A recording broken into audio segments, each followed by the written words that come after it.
Good morning, grade 7s, and welcome to another English lesson. I hope that you've been enjoying our lesson so far. We are starting something slightly different today in terms of our daily starter. So I know we normally have some kind of activity for you to do, but I thought I'd change it up a little bit and look at word of the day. So that's what we're going to do for our daily starter from today, and then we're going to look at literature study, part 1. After this, we're going into film study, so looking at visual lit, in particular a film, and how to look at it, what aspects do we look at to analyze a film, and then we're going to look at camera shots and camera angles. So quite exciting in the next couple of lessons. So let's jump into our word of the day. It's pronounced moo, like as in a cow moos, so moo. The origin is that it's Middle English and Middle French, so it means to grin or a wry face, so like a face pulled funny, a lip or a pout. So those are where the word comes from, the moo.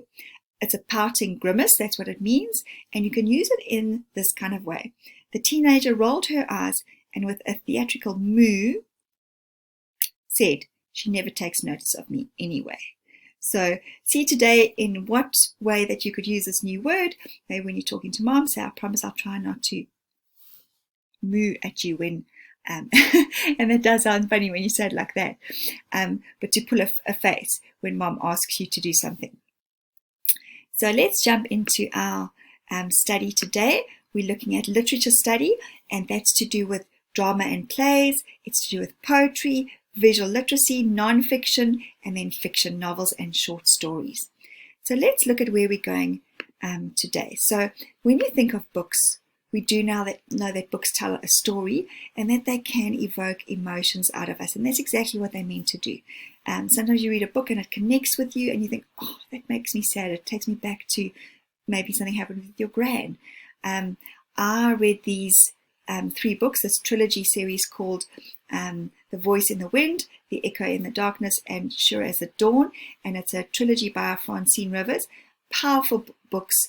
I remember reading them when I was pregnant with my twins, and wow, I remember getting to one point at the end of the second book where I just sobbed. So it created emotion, and I think it was more than just being pregnant, but really, really beautiful books written about the past and those eras where some Christians were actually thrown into, an arena with animals and had to fight their way out. So quite hectic, but some lovely, lovely imagery, lovely storyline.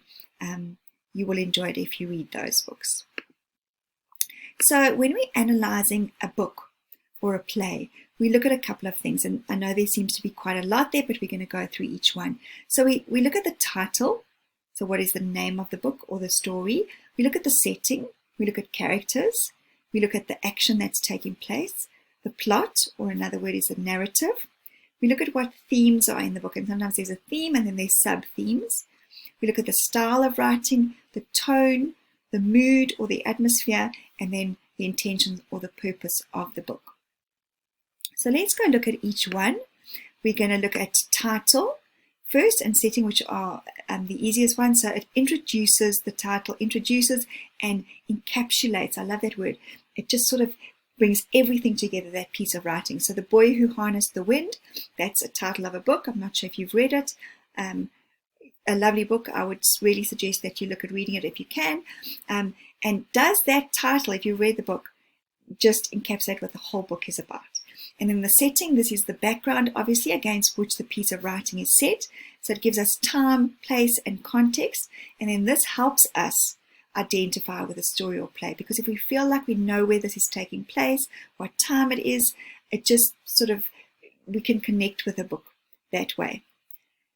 So that's the title and the setting. Then we look at the characters. So we need to study characters for a couple of things. And I know sometimes when you're reading, like I read those 3 books, the trilogy, and I didn't read them to study.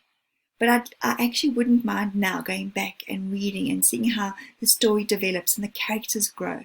So when you are reading a book that you need to study, look at the appearance. So look at how the person is dressed, what age they are, how they speak, do they have an accent, what kind of mannerisms do they have, physically what do they look like, short, tall, fat, thin. Those are the kind of things we're talking about.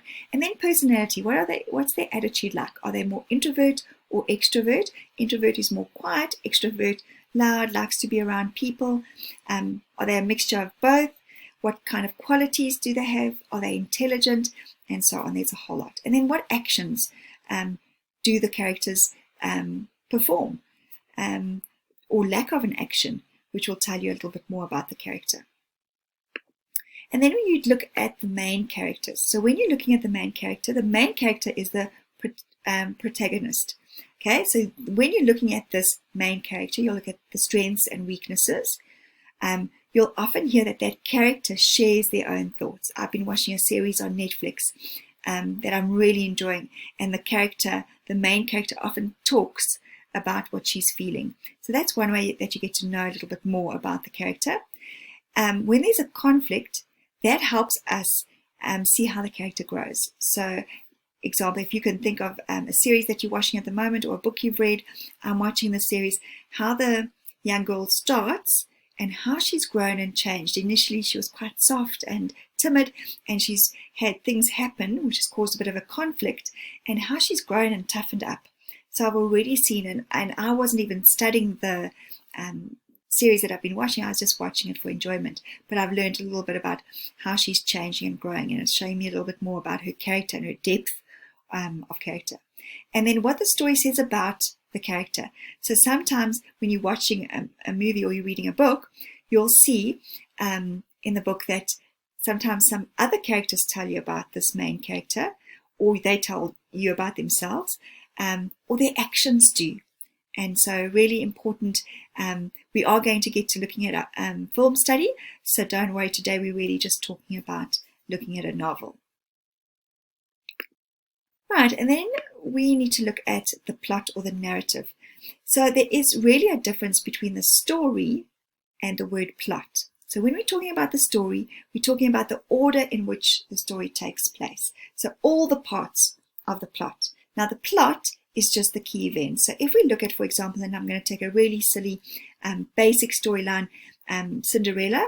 Number one, the prince searches for Cinderella with a glass shoe. 2, Cinderella's sisters try on the shoe, but it doesn't fit, and the shoe fits Cinderella's foot, so the prince finds her. So if that's the basic plot, that's really what we want to happen. You know, she goes to the ball and she loses a glass slipper. The prince then goes to find her.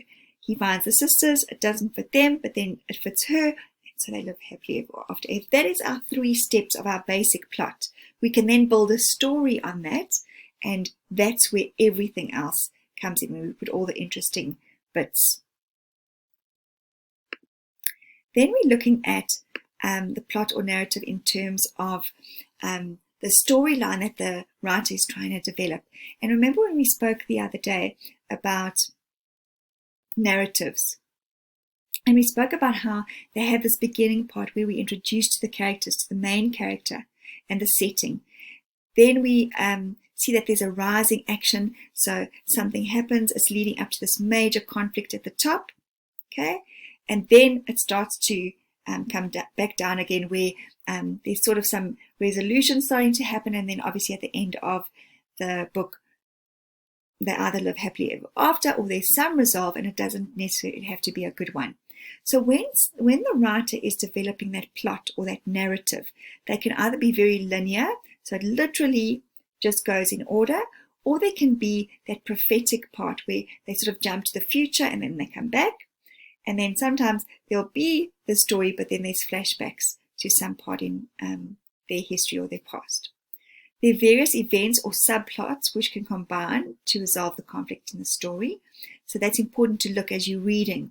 What different things are taking place that are coming to the point where we're starting to put all the pieces together. I love it when I'm starting to read a book and I think I know where it's going, and then there's a twist. I love those kind of books. And then how the writer combines the suspense, romance, or curiosity will determine if that plot or narrative has been successful. So then let's look at our themes, and you know that there can be so many different themes. There can be courage, there can be war, there can be love, there can be peace, there can be companionship or friendship. And the themes normally are the main ideas or the message that it's trying to get across to you. And it can either be very figurative or it can be literal. And remember, we've spoken about the difference between literal. So as you are saying it, the grass is green, that is happening.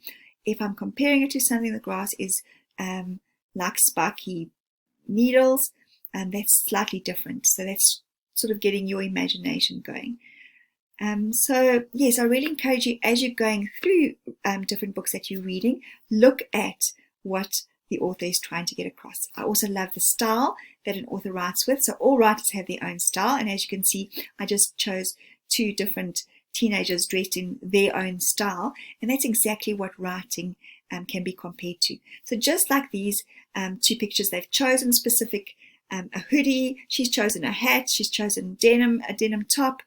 That a writer chooses certain things to add into his writing, like they've chosen certain parts of an outfit. So a style is created by word choice, and that's, remember, your diction and how they use the language. And so most writers are very specific about the choice of words that they use. And remember, it can be figurative or literal, so it can be using your imagination and descriptions, or it can be exactly as it's meant. It can be formal or informal, and then it can be detailed or simple. So it all depends on the reason for the book and who the readers are going to be. So that's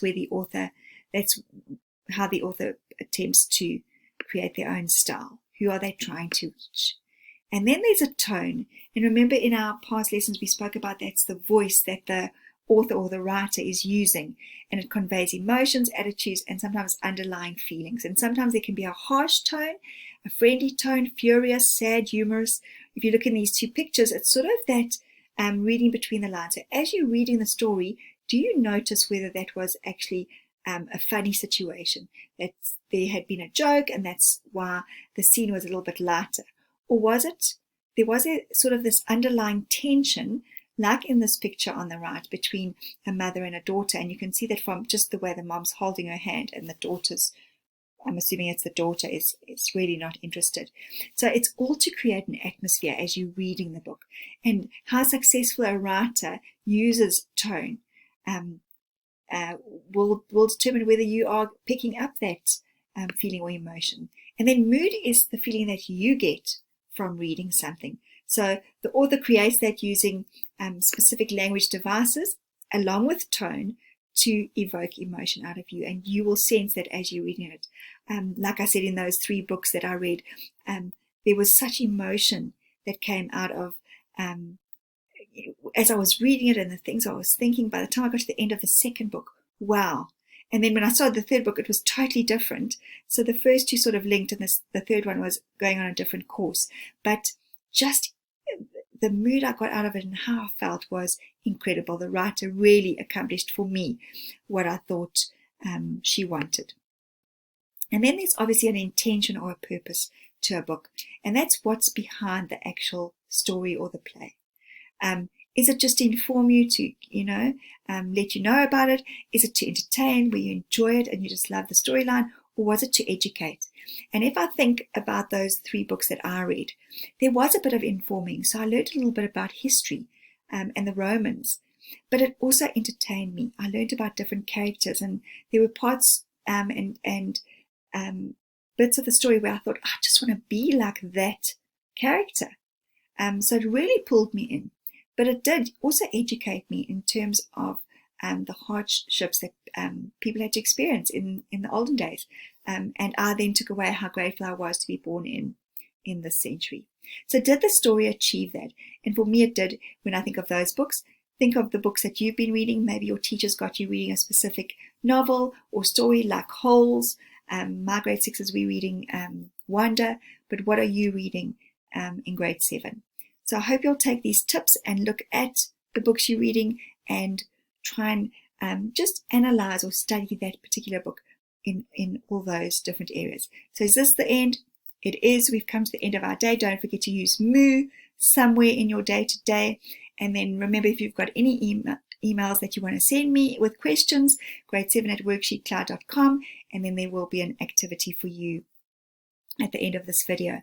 So thanks again for joining grade 7s, and I will see you, same time, same place. Bye everybody.